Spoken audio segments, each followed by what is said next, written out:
Perlu kami sampaikan, fraksi kami dengan penuh keyakinan dan kepastian mendukung Perpu Ormas ini untuk disahkan menjadi undang-undang. Kami meyakini apabila disahkan dapat menimbulkan perpecahan bangsa. Perpu ini dapat menghancurkan bangsa yang kita cintai ini.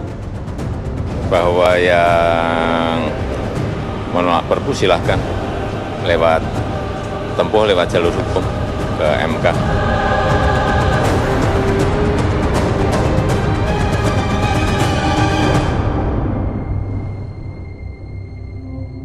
Saya pertama di DPR kaget. Ya, Undang-Undang Ormas disahkan DPR. Satu kalimat atau satu kata saya minta dari masing-masing narsum saya. Mas Riza. Mencederai demokrasi. Mencederai demokrasi. Kami menolak. Menolak.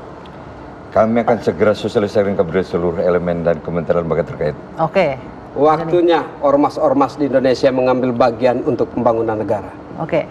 Yang pasti pemirsa, malam hari ini kita akan membahas mengenai Perpu Ormas yang sudah disahkan oleh DPR dalam sidang paripurna menjadi undang-undang.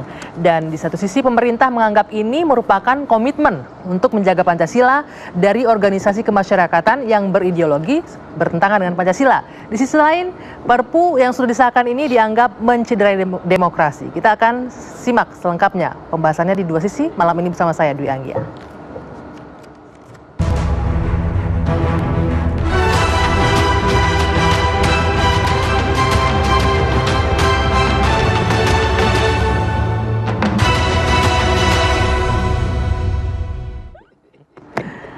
Cari yang vokal-vokal lagi.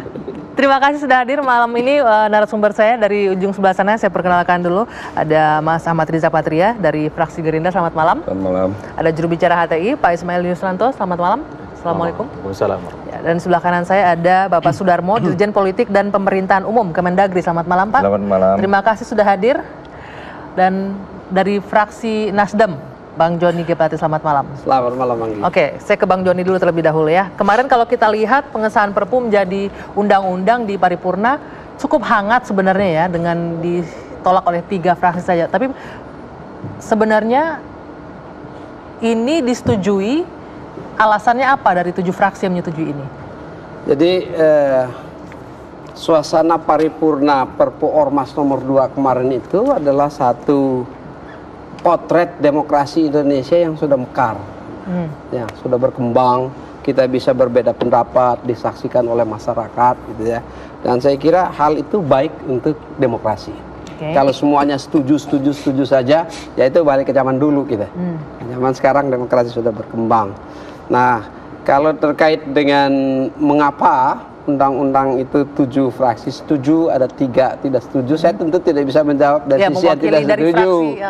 Dari yang setuju ya kita tentu berharap bahwa berkembangnya ormas-ormas di Indonesia, ya dari mana saja ormasnya itu kegiatan-kegiatannya mengambil bagian pembangunan nasional di dalam frame besar ideologi negara. Nah itu yang menjadi dasar argumentasi ya. Jadi ormas-ormas ini harus dalam frame besar ideologi negara, ya, gitu ya. Kegiatan kenegaraan itu ada di dalam frame negara, frame negaranya ada di bawah ideologi negara.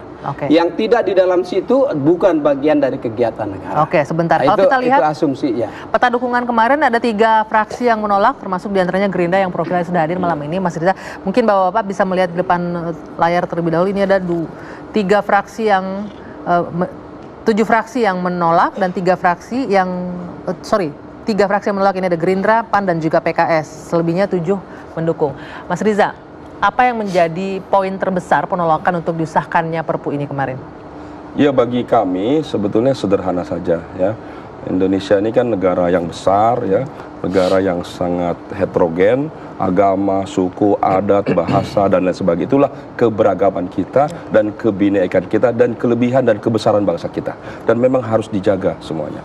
Itu yang pertama. Yang kedua, kenapa kami termasuk fraksi atau partai yang menolak? Karena dalam Perpu ini paling tidak ada 4 poin yang paling krusial menurut saya. Yang pertama, proses pembubaran itu cepat sekali. Sebelumnya di undang-undang sebelumnya ada 3 tahapan pemberitahuan tertulis tidaknya. Sebelum berikutnya baru ada penghentian bantuan, penghentian kegiatan, baru tahapan terakhir pembubaran, kan begitu Pak Dirjen. Nah sekarang ini terlalu cepat, 7 hari kerja peringatan, kemudian langsung pembubaran, kira-kira begitu. Yang kedua, alasan kami bahwa dalam Perpu ini ternyata hukumannya luar biasa. Sampai 20 tahun, bahkan sampai seumur hidup. Gitu. Ini hukuman yang berat ini. Tidak hanya Orde Baru, Orde Lama, tapi sejak kolonial Belanda. Kemudian yang luar biasa, saya juga tidak tahu. Saya yakin ini bukan dari Kemendagri, ini bukan gaya Mas Cahyo nih, ya kan? Tidak hanya pimpinan, tapi anggota. Anggotanya juga Yang pasif juga saja akan dijerat. bisa dikenai. Kalau bukan Bagaimana gayanya- mungkin kalau ormas yang jumlahnya jutaan. Yang keempat, yang tidak kalah penting dari Perpu ini apa itu? Yaitu kewenangan. Nah, yang ini yang prinsip, kewenangan yudikatif, pengadilan diambil alih oleh pemerintah. Kita ini kan menganut trias politika, eksekutif, yudikatif, legislatif. Ada Itu yang kewenangan Anda bilang masing-masing. mencederai demokrasi. Ya, itu yang saya sebut mencederai demokrasi, melanggar Undang-Undang Dasar 45, tidak sesuai dengan ini melanggar hak asasi manusia dan melanggar prinsip-prinsip keadilan, begitu loh. Nah, tadi Bang Jadi menyebutkan organisasi itu harus berada dalam koridor ideologi negara. HTI dibubarkan, artinya HTI tidak masuk dalam koridor ideologi negara. Begitu, Pak Ismail. Kalau Anda melihatnya bagaimana dari HTI?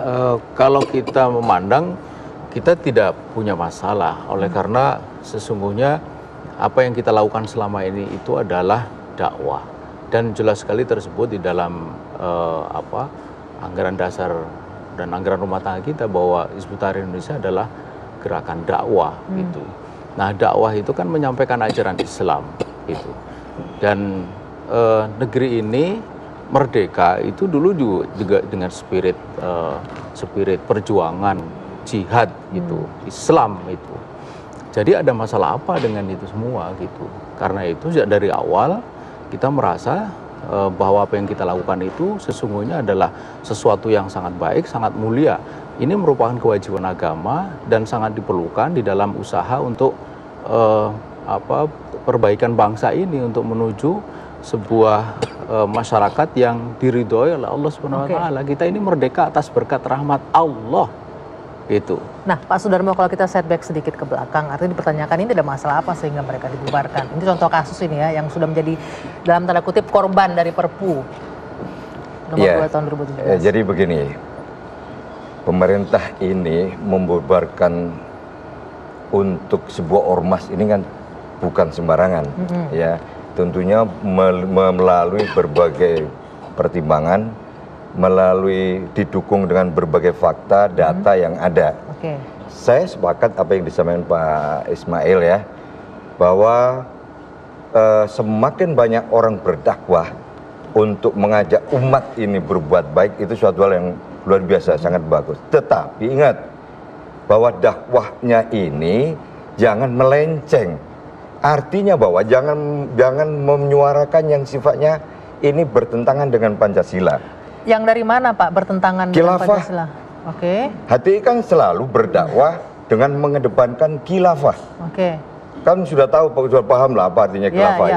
Saya tidak perlu menjelaskan panjang lebar lah apa artinya khilafah. Sebentar Pak Sudarmo. Ini disebutkan melenceng yang dilakukan oleh HTI. Dakwah Hizbut Tahrir itu menyampaikan ajaran Islam A to Z, dari masalah akidah, ibadah, makanan, minuman, pakaian, akhlak, itu semua kita sampaikan. Muamalah, di dalamnya ada ekonomi, politik, ekonomi, sosial, pendidikan, budaya, politik. Nah, sampai pada politik itu ajaran Islam itu memang mengatakan khilafah. Khilafah itu ajaran Islam. Ini yang bertentangan tadi Pak Sudarmo bilang dengan pemerintah itu mengatakan itu bertentangan, ya. Tapi itu kan tudingan pemerintah. Kalau kami mengatakan tidak, lalu siapa yang menentukan? Selama ini tudingan itu datang dari satu pihak. Itu tidak pernah ada usaha pemerintah itu untuk bertanya, melakukan klarifikasi. Bahkan kami ini sebenarnya terbuka untuk dialog. Kami sudah menyampaikan surat ya, permintaan audiensi kepada Menko Polhukam tidak berjawab sampai ini hari. Bahkan sampai ini hari salah kami itu apa? Itu tidak jelas. Bisa dijelaskan Pak Sudarmo, mungkin diperjelas. Salahnya HTI itu di mana selain tadi dakwah dengan khilafah itu? Kita sampaikan ya, bahwa HTI ini memang awalnya dakwahnya hanya mengajak umat Islam untuk berbuat baiklah, katakan untuk mengikuti ajaran Islam yang benar, ya. Tetapi kemudian semakin lama dakwahnya itu sudah semakin melenceng dari apa yang dilaksanakan atau melenceng dari tujuan awal. Ya, yang tadi mengajak umat Islam berbaik tadi Yang melalui mengatakan ekonomi. melenceng itu siapa, Pak? Itu tadi Bang, menyangkut masalah khilafah tadi, Pak. Iya, yang mengatakan melenceng itu siapa? Kita kan sudah melihat. Siapa yang mengatakan melenceng? Bapak Tidak HTI. ada yang mengatakan melenceng. Sampai ini hari tidak pernah ada pemerintah Ada tidak itu. pemerintah menyebutkan tidak dalam surat pernah, mungkin? Tidak pernah. Sampai ini hari tidak pernah ada peringatan, tidak ada surat untuk menegur, misalnya itu tidak pernah ada. Bahkan seluruh kegiatan kita ini itu diselenggarakan dengan resmi atas dasar izin. Semua berlangsung dengan damai, tertib, aparat mengawal sampai selesai, semua aman kembali ke rumah masing-masing. Tidak ada pernah satupun surat koreksi, peringatan atau apapun namanya yang menunjukkan bahwa kita telah melakukan sebuah kesalahan. Pak Tidak Sudarmo, pernah. mengapa tidak ada koreksi dari pemerintah Pak. berupa Karena itu teguran Bapak dan kalau lain-lain? mengatakan bahwa Sekarang begini. bahwa dakwah kita menyimpang itu apa? Di mana? Sebentar Nggak Pak ada. Ismail. Ya, kan tadi sudah saya sampaikan bahwa materi HTI, materinya dakwah HTI itu selalu menyuarakan masalah khilafah. Bahwa khilafah sudah jelas. Khilafah adalah mengarah untuk pembentukan syariat Islam. Ya, apakah syariat Islam itu menyimpang? Oh tidak, masalahnya Bapak ini Lagi, apakah syariat Islam itu menyimpang? ada hal-hal yang dilakukan yang Di tidak mana bukti diketahui oleh bahwa syariat masyarakat. Islam itu menyimpang? Oke. Coba ya, kalau Bapak ada 6 metode, 6 langkah yang dilakukan oleh HTI. Satu, itu dari mulai tahap pertama sampai tahap ke-6, sampai terakhir perebutan kekuasaan. Di mana Bapak mengatakan bahwa 6 langkah itu? Oh, kita punya. Nggak pernah. Kita punya. Itulah, nggak pernah ada klarifikasi Kita kepada punya kami data. sehingga Kita sudah- data-data itu Pak, adalah mohon data-data maaf. subjektif. Sebentar, Bapak, itu Karena pernah nggak dari pihak satu pemerintah? pihak dituduhkan kepada kami, tapi Oke. tidak pernah ditanyakan. Nah, pernah tidak dari pihak pemerintah Tidak untuk pernah. berinisiatif melakukan klarifikasi? Tidak pernah. Pemerintah ini kan banyak, ya. Ada pemerintah pusat, Ya. ada pemerintah daerah. Pemerintah daerah ada provinsi, ada kabupaten. Bahwa kita pejabat-pejabat yang ada di pemerintah provinsi, pejabat kabupaten kota, ini sering mengundang pimpinan daripada HTI yang ada di daerah masing-masing untuk kita ajak dialog. Tetapi Dipenuhin nggak, Pak? selalu mereka bertahan dengan yang namanya khilafah. Dialog itu artinya tukar pikiran. Dan dalam dialog itu selalu berlangsung dengan baik. Itu tidak pernah ada hasil dari dialog itu kemudian mereka menunjukkan kesalahan kami. Sebentar, Gimana kalau yang kesalahan saya kami tangkap itu? ini selalu Nggak dialog pernah ini ada. berujung dengan HTI di daerah menjelaskan ini adalah khilafah Ya, yang itu memang diperjuangkan. ajaran Islam. Ajaran Islam. Itu ada ajaran Islam. Itu ada dalam Quran, dalam hadis, dalam kitab-kitab para ulama. Itu sudah ada menjadi bagian dari sejarah, termasuk sejarah negeri ini. Itu juga ada Yang menjadi khilafah kekhawatiran itu. pemerintah Jadi dengan apa masalahnya? khilafah ini, Pak Sudarmo? Satu ya, dakwanya selalu menyorkan khilafah. Khilafah itu adalah pembentukan negara Islam, ya, bukan syarat Islam, pembentukan negara Islam. Negara Islam. Kemudian ada pentahapan-pentahapan yang mungkin masyarakat tidak tahu. Ada 6 metode gerakan yang dilakukan oleh HTI, ya, mulai dari tadi, mulai dari pembentukan kepribadian Islam tahap yang pertama, Ya. perubahan Islam nasionalis menjadi internasional Islam, kemudian perekrutan, kemudian juga intelektual, perubahan intelektual, kemudian pembentukan daulah Islamiyah, kelima. Yang keenam, perebutan kekuasaan. Oke, benar sampai di situ, Pak. ini 6 Itulah. langkah ini, Perebutan sebentar. kekuasaan mungkin ini yang Ya. dikhawatirkan Jadi, oleh pemerintah. Itulah kalau tidak pernah dilakukan klarifikasi. Ngarang. Tidak pernah Hizbut Tahrir itu mengatakan seperti itu. Tidak ada 6 langkah itu, tidak ada. Pak, saya ingin katakan Hizbut Tahrir itu dalam dakwahnya itu ada 3 tahapan. Pertama itu tahapan pembentukan tazkiyah wa takwin, pembinaan dan pengkaderan untuk terbentuknya manusia yang memiliki kepribadian Islam. Sekarang apa salahnya kepribadian Islam? Itu. Kemudian yang kedua, tafaul ma'al ummah, interaksi dengan masyarakat. Itu. Interaksi dengan masyarakat itu kan baik, Pak. Ya. Untuk menyampaikan amar ma'ruf nahi mungkar. Gitu. Kemudian yang ketiga, istilahul hukmi. Bapak tahu nggak artinya istilahul hukmi? Tidak pernah tahu karena Bapak tidak pernah tanya kepada kami. Gitu. Ngarang itu tadi itu. Oke, Ya kan? nanti kita akan lanjutkan, Bang Joni. Ini adalah Itulah salah satu pentingnya klarifikasi dan salah itu satu tidak pernah bentuk. dilakukan. Ini dengan Perpu loh, ditutupnya HT ini harusnya ada peringatan tertulis, penghentian kegiatan, pencabutan surat keterangan terdaftar, atau pencabutan status badan hukum. Tiga-tiganya sudah pernah diterima oleh HTI. Tidak pernah Oke, ada. ini yang menjadi Bahkan kekhawatiran. peringatan yang ketiga, jangan peringatan yang ketiga, peringatan yang pertama saja tidak pernah. Oke, Tidak ini yang menjadi pernah. kekhawatiran. Apakah nanti akan Karena menjadi itu seperti dari ini? mana Nanti kita bisa lanjutkan. mengatakan dakwah Sebentar, kami Pak itu Ismail. menyimpang? Itu Baik, dari mana? usai jeda, dua sisi kembali saat lagi.